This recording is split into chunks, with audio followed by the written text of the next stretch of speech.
صحابہ کرام مسجد نبوی میں جمعہ کی نماز کے لیے جو آتے، پہلی صف کا ثواب ہے نا، حضور پاک صلی اللہ تعالیٰ علیہ وسلم نے صرف ایک بار یہ ارشاد فرمایا کہ اگر میں تمہیں بتا دوں کہ پہلی صف میں نماز پڑھنے کا ثواب کیا ہے، تو اس پہلی صف میں آنے کے لیے تم سب آپس میں تلوار بازیاں کرنے لگ جاؤ گے، جنگ ہو جائے گی تمہارے درمیان۔ تو حضور پاک صلی اللہ علیہ وسلم نے اتنا فرمایا تھا، لیکن تلواریں تو نہیں نکلتی تھی صحابہ کی۔ لیکن جمعہ کی نماز کے لیے جو صحابہ مسجد نبوی میں آتے تھے، جانتے ہیں وہ کب آتے؟ فجر کی نماز میں آ جاتے تھے۔ جو فجر کی نماز میں حاضر ہوا اسے جمعہ کی نماز پہلی صف میں ملی۔ میں بس مختصر سی بات عرض کروں گا، اللہ نے قرآن میں فرمایا ہے دوڑو اللہ کی طرف، ففروا الی اللہ، اللہ کی طرف دوڑے دوڑے آ جاؤ، سابقوا الی الخیرات، نیکیوں کی طرف دوڑ بھاگ کرو، جتنا ہو سکے بھاگو۔ صحابہ کرام رضوان اللہ تعالیٰ علیہ مجمعین میں اس بات کا تو کمپٹیشن ہوتا تھا، وہ نیکیوں میں سبقت لے جانے کے لیے ایک دوسرے کے آگے بڑھنے کی کتنی تمنائیں کرتے۔ اور یہاں ہم کن چیزوں میں آگے بڑھنے کی ہوڑ لگی ہے دنیا میں، باقی نیکیوں کی طرف کتنے لوگ دوڑتے ہیں وہ سب کو پتہ ہے۔ اکثر کو تو یہ چاہیے کہ مجھے سب سے پیچھے والی جگہ ملے، نہیں، سب سے آگے بڑھنے کی تمنا کیوں نہیں ہے؟ سیدنا ابو بکر صدیق اور حضرت عمر فاروق رضی اللہ تعالیٰ عنہ کا معمول یہ تھا کہ حضرت عمر کہتے ہیں میں ڈھونڈ ڈھونڈ کر کے مدینے میں کچھ ایسی نیکی کرنا چاہتا تھا جو ابو بکر نہیں کرتے، کہیں پر بھی ان کے برابر ہو جاؤں یا ان سے آگے بڑھ جاؤں۔ بڑی مشکل سے حضرت عمر کو ایک گھر ملا، ایک بوڑھی عورت جس کا کوئی نہیں رہتا تھا۔ حضرت عمر نے طے کر لیا کہ اس کے بیوہ عورت ہے، اس کے گھر کا سارا کام میں کر دوں گا، کسی کو پتہ بھی نہ چلے، نیکی کا کام ہے۔ وہ فجر میں نماز کے بعد جا کر دیکھے تو اس عورت کا سارا گھر کا کام پہلے سے کیا ہوا ہے، جبکہ وہ بستر سے اٹھ نہیں پاتی۔ اس کے گھر کے برتن، اس کا بستر، سب کچھ صاف ستھرا ہے۔ دوسرے دن آ کر دیکھے وہی حال تھا۔ حضرت عمر کہتے ہیں تیسرے دن میں اذان فجر سے پہلے ہی چھپ کر دیکھنا شروع کیا کہ آخر اس کے گھر کا کام کرتا کون ہے۔ کہا ایک چادر اوڑے ہوئے ایک شخص آیا، گھر میں داخل ہوا، جھاڑو لیا، جھاڑنے لگا، ساری چیزیں ڈھنگ سے رکھنے لگا، اذان ہونے لگی، وہ اس عورت کے گھر سے باہر نکلنے لگا۔ حضرت عمر کہتے ہیں میں قریب جا کر چادر ہٹایا تو ابو بکر صدیق تھے۔ پھر کہا ایک یہ مثال، حضرت عمر کہتے ہیں میں کبھی آگے بڑھ ہی نہیں سکتا، میں جہاں کوشش کرتا ہوں اس سے پہلے حضرت ابو بکر پہنچے ہوئے ہوتے۔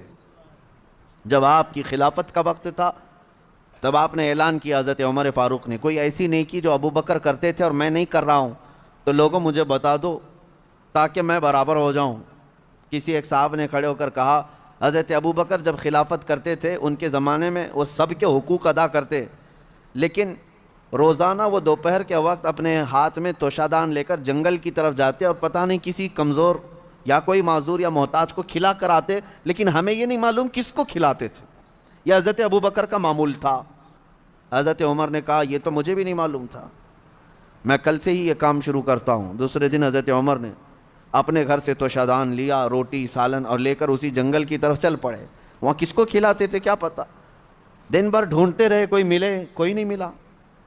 شام کا وقت قریب آ رہا تھا، ایک پہاڑ کی چوٹی میں ایک غار سے کسی کے ذکر کرنے کی آواز آ رہی تھی۔ حضرت عمر اس آواز کی طرف لپک گئے، دوڑ کر جا کر دیکھا کہ کوئی ہے یہاں پر مجبور۔ اللہ اکبر، جیسی غار کے اندر نظر پڑی تو دیکھا ایک ایسا شخص بیٹھا ہوا ہے جس کے ہاتھ بھی کٹے ہیں، پیر بھی کٹے ہیں، اور آنکھوں سے بھی بینا نہیں ہے، اندھا ہے، نابینا ہے۔ اتنی معذوری کے عالم میں اگر کوئی بیٹھا ہوا ہے اور غار میں، تو حضرت عمر کہتے ہیں مجھے تو یقین ہو گیا کہ یہی وہ بندہ ہے جس کو حضرت ابو بکر کھلایا کرتے تھے، اس کا کھانا وقت کا خلیفہ کھلایا کرتا تھا۔ حضرت عمر کہتے ہیں میں گیا، چپکے سے جا کر بیٹھ گیا، میں نے آواز بھی نہیں کی تاکہ اس اندھے شخص کو یہ معلوم بھی نہ ہو کہ کون کھلانے آیا ہے۔ آپ نے روٹی توڑ کر سالن میں بھگوئی اور اس اندھے کو منہ میں روٹی رکھی۔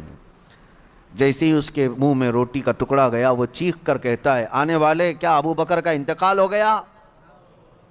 کون آیا ہے آج کھلانے کے لیے؟ حضرت عمر کہتے ہیں تو اندھا ہے، نابینا ہے، تجھے کیسے خبر کہ آنے والا ابو بکر نہیں ہے؟ وہ کہتا ہے اس لیے کہ ابو بکر کو پتا تھا میرے منہ میں دانت نہیں ہے، وہ اپنے منہ سے چبا کر میرے منہ میں روٹی ڈالتے تھے۔ آج تو نے پوری روٹی اٹھا کر ڈالی تو مجھے سمجھ میں آ گیا کہ آنے والا ابو بکر نہیں ہے، کوئی اور آیا ہے۔ حضرت عمر کی آنکھوں سے آنسو آئے، باہر نکل کر کہتے ہیں قسم رب ذوالجلال کی ہے ابو بکر آپ سے ایک قدم بھی میں آگے نہیں بڑھ سکتا۔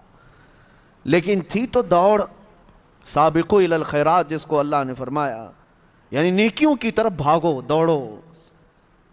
آپ کے اندر یہ مقابلہ آرائی اگر آ جائے، جس کو ہیلتھی کمپٹیشن کہا جاتا ہے، اس میں حسد نہیں ہے، اور اگر اس میں حسد بھی ہو تو نیکیوں میں ہے۔ رشک جس کو کہتے ہیں، جس کو فرمایا گیا حسد ایک جگہ جائز ہے وہ علم میں، یعنی اس کو اتنا علم ہے تو میں اور علم حاصل کروں۔ اگر کوئی 2 رکعت نماز پڑھ رہا ہے تو آپ کے اندر اس بات کی تمنا جاگنی چاہیے میں 4 پڑھوں۔ نیکیوں میں دوڑ لگاؤ۔ اور آپ کو پتہ ہے صدقہ دکھا کر دینا افضل ہے کہ چھپا کر دینا افضل ہے؟ سب کو پتہ ہے چھپا کر دینا افضل ہے، نہیں، لیکن زکوٰۃ دکھا کر دینا افضل ہے۔ زکوٰۃ کو چھپا کر نہیں، دکھا کر دینا افضل ہے۔ کیوں؟ تم جتنا بانٹ رہے ہو دوسروں کو بھی ترغیب ہو، اس سے زیادہ وہ خیرات کرے گا۔ اس لیے نہیں کہ اپنے دیالو ہونے کا ذکر کرے کہ میں بہت زیادہ دانی ہوں، میں بہت زیادہ لوگوں پر لٹانے والا ہوں، فیاض ہوں، سخی، اس نیت سے نہیں، بلکہ اگر 500 کی نوٹ نکال کر کے دیا تو ادھر ادھر جو لوگ بیٹھے ہیں ان کے دلوں میں یہ شوق پیدا ہو کہ میں 1000 دوں، کیونکہ انسان کی فطرت ہے وہ مقابلہ کرتا ہے، اور ایسے میں مقابلہ کرے تو بہت اچھی چیز ہے، یہ کمپٹیشن اچھا ہے۔ اور میں اسی بات کی ترغیب دیتا ہوں نوجوانوں کو بھی کہ آپ خود دوسروں کے متعلق بہت ساری چیزیں پوچھتے رہتے ہیں، بہت ساری چیزیں پوچھتے ہیں، کتنا کماتے ہو، نوکری کون سی ہے، کون سی کمپنی ہے، سیلری کتنی، پیکج کتنا، یہ سب سوالات ہیں۔ اور جب وہ جواب دیتا ہے میری کمپنی فلاں ہے، تنخواہ میری 50 سے 70 ہزار کی ہے، اور پھر سہولیات کیا ہیں، گاڑی آتی ہے، لے جاتی ہے، چھوڑتی ہے، یہ سب سنتے ہو، پھر دل میں یہ تمنائیں جاگنے لگتی ہیں میری تو 1 لاکھ ہونا چاہیے، میری کمپنی اس سے بڑی ہونی چاہیے، مجھے بھی ایسی سہولیات ہونی چاہیے۔ یہ جو تمنا تمہارے دل کے اندر آئی تمہارے پوچھنے پاچھنے کی وجہ سے ہی آئی۔ لیکن مجھے بتاؤ کیا اپنے دوستوں میں کسی سے کبھی یہ سوال کیا کتنے ختم قرآن ہوئے؟ سال بھر میں کوئی جمعرات پیر کا روزہ رکھتے ہو؟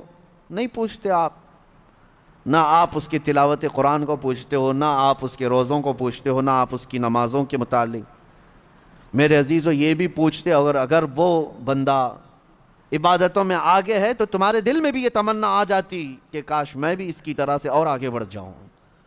میں یہ باتیں صرف اس لیے کہہ رہا ہوں کہ رمضان المبارکہ میں آپ سب کا یہی کمپٹیشن ہو جائے تو ہر ایک کا رمضان بہتر سے بہترین ہوگا، بہتر نہیں بلکہ بہترین ہوگا، بہترین ہوگا۔ عزیزان گرامی وقار، مجھے یاد ہے بچپن میں جب چھوٹے تھے تو رمضان میں روزانہ اسکول جانے کے بعد یہی چیزیں ہوتی تھی، تیرے کتنے روزے ہوئے، تیرے کتنے روزے ہوئے ہیں، ہر ایک کے روزے ہی ایک دوسرے کو پوچھتے رہتے۔ لیکن ہو سکتا ہے آپ کے ساتھ بھی ایسا ہوتا رہا ہوگا، سارے دوست جیسے 10 رمضان آ گئے، 15 رمضان آ گئے، ہر ایک کو پوچھتے رہتے ہیں کتنے ہوئے، کتنے ہوئے، کسی کے 7 ہوئے، کسی کے 10 ہوئے، کسی کے 12 ہوئے، اور کوئی کہتا ہے پورے ہوئے ہیں، اب تک کے پورے ہوئے ہیں۔ ہم بھی اس وقت سنتے تھے، ایک دوسرے سے بات کرتے تھے، لیکن اس وقت ایک دوڑ رہتی، اور گھر میں آ کر جھگڑا بھی کرتے، فلاں کے تو 10 ہو گئے، مجھے سحری میں ضرور اٹھانا، نہیں تو میں اس کے پیچھے پڑ جاؤں گا، میں اس کا پیچھے ہو جاؤں گا۔ تو یہ دوڑ کہاں سے آئی؟ یا آپسی ماحول سے ہی آئی۔ یہی انوائرمنٹ ہم چاہتے ہیں کہ نیکیوں میں سبقت لے جانے کا انوائرمنٹ ہو جائے، ماحول ایسا ہو، دوڑ لگے، صرف رمضان میں نہیں، تلاوت قرآن میں بھی۔ میں آپ کو بتاؤں، آج تقریباً 6 سال سے زیادہ کا عرصہ ہو گیا ہوگا ہماری ذکر کی محفل کو۔ اس سے قبل مدینہ جامع مسجد میں بھی ذکر کی محفلیں ہوتی رہیں، اس کے بعد پھر یہاں پر ایک ایسے بندے کو میں جانتا ہوں، ان پچھلے 6 سالوں سے لے کر آج تک ذکر کی ایک محفل بھی اس کی ناغہ نہیں ہوئی، اب تک جتنی محفلوں میں میں حاضر رہا اتنی محفلوں میں وہ بھی حاضر ہے. یہ اس لیے میں عرض کر رہا ہوں کہ لوگ اپنے اپنے ریکارڈ بنانا چاہتے ہیں. کاش ان معاملات میں بھی کوئی ریکارڈ مینٹین کرے کہ میری یہ چیز مس نہیں ہونی چاہیے, میری یہ چیز برابر ہونی چاہیے. تو اس میں آپ کو اس قدر بلندیاں ہوں گی, جو صحابہ کا ماحول تھا وہ قائم ہو جائے گا. صحابہ کے درمیان یہی ماحول تھا. حدیث پاک میں ملتا ہے صحابہ کرام مسجد نبوی میں جمعہ کی نماز کے لیے جو آتے, پہلی صف کا ثواب ہے نا, حضور پاک صلی اللہ تعالیٰ علیہ وسلم نے صرف ایک بار یہ ارشاد فرمایا کہ اگر میں تمہیں بتا دوں کہ پہلی صف میں نماز پڑھنے کا ثواب کیا ہے, تو اس پہلی صف میں آنے کے لیے تم سب آپس میں تلوار بازیاں کرنے لگ جاؤ گے, جنگ ہو جائے گی تمہارے درمیان. تو حضور پاک صلی اللہ علیہ وسلم نے اتنا فرمایا تھا, لیکن تلواریں تو نہیں نکلتی تھی صحابہ کی. لیکن جمعہ کی نماز کے لیے جو صحابہ مسجد نبوی میں آتے تھے, جانتے ہیں وہ کب آتے؟ فجر کی نماز میں آ جاتے تھے. جو فجر کی نماز میں حاضر ہوا اسے جمعہ کی نماز پہلی صف میں ملی. تو یہ دوڑ تھی. اور اس کے علاوہ صحابہ کا معمول یہ تھا کہ وہ کسی چیز میں پیچھے نہیں رہنا چاہتے تھے. وہ نبی پاک صلی اللہ تعالیٰ علیہ وسلم کی محفلوں کو کاؤنٹ کرتے ہیں, کس نے کتنی محفل اٹینڈ کیا ہے, اس میں اس کی فضیلت بھی تھی. حضور پاک صلی اللہ تعالیٰ علیہ وسلم کے ساتھ کتنے کتنے سفر کیے, کس نے کتنے جنگوں میں شرکت کی, اسی اعتبار سے ان کے مقامات ہیں. کوئی صحابی ہیں جو حضور پاک صلی اللہ تعالیٰ علیہ وسلم کے ساتھ 10 جنگوں میں شریک رہے, کوئی 12 جنگوں میں شریک رہے, اور کچھ صحابہ ایسے ہیں جنہوں نے حضور کی ہر جنگ میں شرکت خود فرمائی. جتنے غزوات میں حضور تھے اتنے غزوات میں وہ بھی تھے. صحابہ ان کو اتنی قدر کی نگاہ سے دیکھتے اور کہتے ان کے مقام کو تو کوئی پہنچ ہی نہیں سکتا. یہ ماحول ہو, ایک دوسرے پر سبقت لے جانا نیکیوں میں, یا بے حیائیوں کا دورہ ہے. یہاں پر اکثر نوجوان یہ چاہتے ہیں کہ وہ آدھا بے حیا ہے تو میں پورا بے حیا بن جاؤں. نعوذ باللہ. دنیاوی اعتبار سے میں کمپٹیشن کرو گے, مقابلہ آرائی کرو گے تو ذلت کی طرف جاؤ گے, بہت زیادہ عمیق غار میں گر جاؤ گے. جانتے ہو آج اسی دکھاوے کے چکر میں, ریاکاری کے چکر میں پورا معاشرہ تباہ ہو رہا ہے, پورا معاشرہ برباد ہو رہا ہے. لوگوں کو دکھانے کے لیے کتنے کام ہو رہے ہیں. آج جاؤ ہماری شادیوں کے محلات دیکھ لو, پارٹیاں دیکھ لو, تمہارے برتھ ڈے کی پارٹیاں دیکھ لو, یہ سب ایک دوسرے کو دیکھ کر اپنی بڑھوتری بیان کرنا اور اپنی بڑائی ظاہر کرنے کا یہ ایک ہی مقصد رہ جاتا ہے. سب کا حال یہی ہے. اس میں دوڑ کیوں لگا رہے ہو؟ تم جتنا بھی دوڑو گے دنیا میں کسی سے پیچھے ہی رہو گے. کتنا کر لو گے؟ کبھی آپ نے یہ سوچا کہ میرے اتنے اخراجات ہو گئے, اتنا میں نے لوگوں کو دکھانے کے لیے پتہ نہیں کیا کیا کھانے بنائے اور سب کھائے اور گٹر میں پھینک کر چلے گئے. کوئی ایک بندہ ایسا ہے جو زلزلہ متاثرین اور دیگر فساد متاثرین جن کے گھر بار تک نہیں ہیں, ایک بندہ ایسا ہے جو روزانہ 10 فقیروں کو کھانا کھلاتا ہے, کوئی 100 مسکینوں کو کھانا کھلا کر آتا ہے.